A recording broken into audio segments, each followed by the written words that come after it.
This is June 44 and an expansion game, August 44, that covers the Allied invasion of Normandy and battles through to the breakout. I wanted to play a World War II game, but I kind of wanted to play something that wasn't too involved, too overly complicated, and I kind of remembered this game and I remembered I liked it a lot.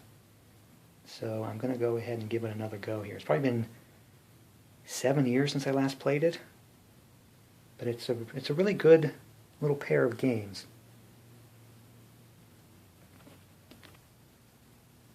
Now the map covers the area of Normandy at a 2.5 mile per hex scale.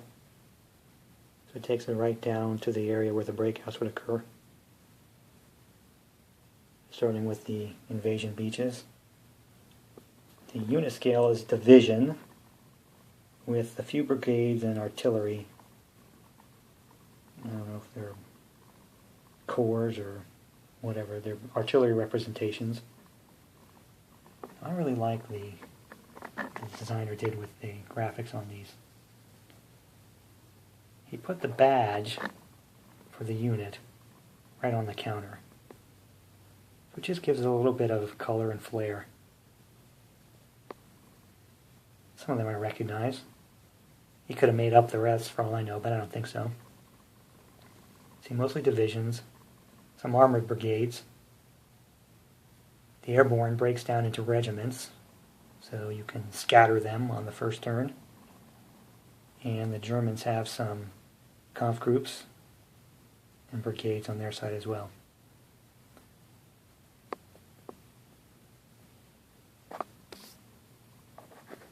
It's a typical game of achieving victory points through capturing the necessary geographical locations. I think we all know this period of history pretty well. It's a fairly long game. I think it's 40 turns, 2 days per turn, because it's covering June, July, and most of August. But it plays pretty quickly. You know, it's a standard kind of move and attack kind of system. It has rules for supply to kind of control the Allied advance, as well as replacements, so you can keep your army going despite all the casualties. And of course weather, because the Allies had to face the storms in the channel. So we're going to go ahead and get it set up here. Look at that setup. So here's the setup. The German units arrayed along the coastline. Additionally, there are these beach defense units. Essentially, these are the fixed fortifications right there on the beach. See, they're right where all of the historical landings occurred. They each have a value, a defense value, hidden, placed randomly. Additionally, they're backed up by the German units right off the beach. You see right here on the map is Strong Point Hillman, so that's a fixed defense of 2. Just going up the coast.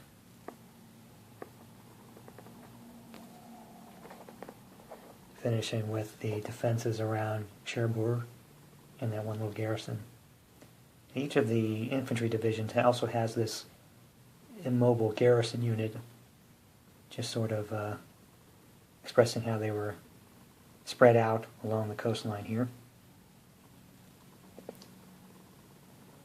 And of course the big bad 21st Panzer Division right there in Caen. The first turn is kind of complicated. It's a lot of special invasion sequence stuff. I just want to look at a few more things that are present in the game. There's representations of air power. Germans have a lot less than the Allies, of course, but they can be used in combats. Naval gun points can be used in combats, as long as it's within range. I think it's 5 hexes inside the coastland. coastline rather, that those apply. And there are supply points. Eventually, the Allies will be able to place the mulberry ports somewhere on the coast there.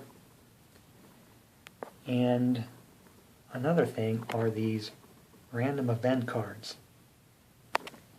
There's a deck of cards, and the players choose from them. And they're essentially just a bunch of events that can occur. And then you play the card to advantage yourself. This is one the Germans certainly want. And the Allies would certainly like that one. So there's positive and negative parts to each side. Here's kind of a ubiquitous one. Blown bridge, just a way to slow down the Allied advance by simulating some sort of a transportation network slowdown. So that one gets played a lot by the Germans. But it adds some variability to the game. And since the first turn is kind of complicated, we'll go ahead and call that our introduction and look forward to our first invasion. So I did want to make note of the fact that this designer did another game on the Battle of the Bulge using the same system, which I also have. And it works just as well for that battle as well.